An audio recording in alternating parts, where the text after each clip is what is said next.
नमस्कार दोस्तों, स्वागत है आपका जॉब इन्फॉर्मेशन यूट्यूब चैनल में। तो जैसा कि आप देख सकते हैं कि सिद्धू कानू मुर्मू विश्वविद्यालय का यूजी सेमेस्टर 2 का रिजल्ट आ चुका है आर्ट्स वाले छात्र-छात्राओं का।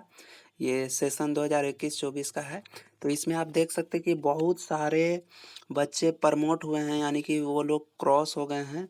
तो इस वीडियो में आपको मैं बताऊँगा कि क्या आप अगर आपका रोल नंबर इसमें है तो क्या आपको सेमेस्टर 2 का एग्ज़ाम में नहीं बैठने दिया जाएगा? और कितने पेपर में अगर आप फेल हुएँगे तो आपको बैठने दिया जाएगा, कितने पेपर में फेल नहीं हुए हैं तो आपको बैठने दिया जाएगा कि नहीं, ये सारी जानकारी मैं आपको इस वीडियो में देने वाला हूँ। तो जैसा कि आप देख सकते हैं लगभग 18 पेज का पीडीएफ है और ये सारे बच्चे फेल हो चुके हैं यहाँ पे, किसी न किसी पेपर में।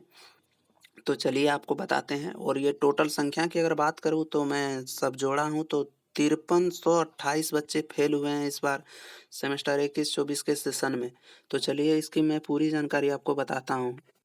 तो यहाँ पे ध्यान देने वाली बात ये है स्टूडेंट कि आप लोग ध्यान से सुनिएगा। ये एक प्रोफ़ेसर का मेल आया हुआ है। मैंने उनसे जानकारी माँगी तो मुझे बताया गया कि यूजी सेमेस्टर 2 सत्र 2022-26 के छात्र कृपया ध्यान दें। यानी कि ये 21-24 वालों के लिए भी फॉलो होगा और 22-26 वालों के लिए भी फॉलो होगा।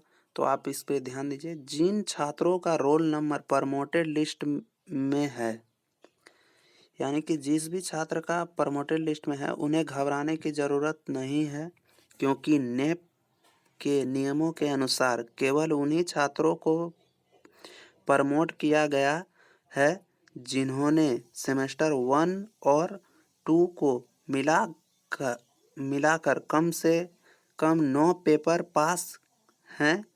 अगर आपका रोल नंबर प्रमोटेड लिस्ट में है तो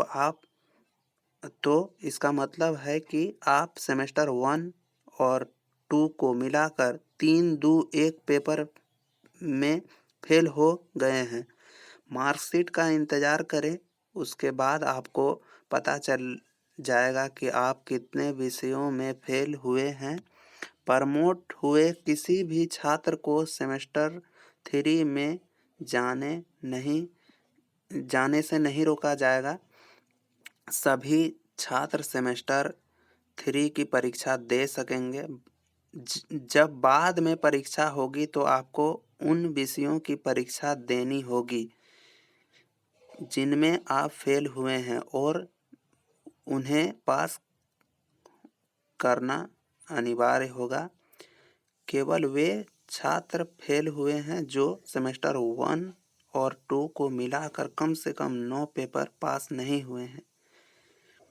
तो स्टूडेंट आप लोग ध्यान दीजिए कि अगर आप दोनों पेपर मिला के, अगर मान के चलिए किसी पेपर में 2 पेपर में फेल हो गए, सेमेस्टर 1 में मान के चलिए 2 पेपर में फेल हो गए, इसके 1 में 2 में फेल हो गए, 2 में मान के चलिए सेमेस्टर 2 में और एक पेपर में फेल हो गए। तो इस तरह से अगर आप टोटल 3 पेपर में फेल हुए हैं तो आपको घबराने की ज़रूरत नहीं है। 9 पेपर में जो पूरा से पूरा 9 पेपर में ही फेल हो गया है, वही बच्चा केवल फेल माना जाएगा। तो आप लोग अभी मार्कशीट का इंतज़ार करें, प्रमोटेड लिस्ट को देख के घबराएं नहीं। अगर आप मान के चलिए सेमेस्टर 1 में 2 पेपर में फेल हैं, तो जब सेमेस्टर 1 का एग्ज़ाम फॉर्म भराएगा तो आप उसका एग्ज़ाम फॉर्म भर के वो दोनों पेपर का एग्ज़ाम दे दीजिएगा। लेकिन सेमेस्टर 3 का एग्ज़ाम आपको नहीं रोका जाएगा। आप 100% सेमेस्टर 3 का एग्ज़ाम दीजिएगा। लेकिन जब 1 का एग्ज़ाम फॉर्म भराएगा तब आपको उस समय एग्ज़ाम फॉर्म भरना है और जिस पेपर में आप फेल हैं उस पेपर का एग्ज़ाम उसी समय देना है। तो इस छोटी सी जानकारी थी दोस्तों, आप लोगों को कैसा लगा कमेंट करके ज़रूर बताइएगा और जुड़े रहे हमारे चैनल से। इसी प्रकार आपको इन्फॉर्मेटिव जानकारी मिलती रहेगी। धन्यवाद।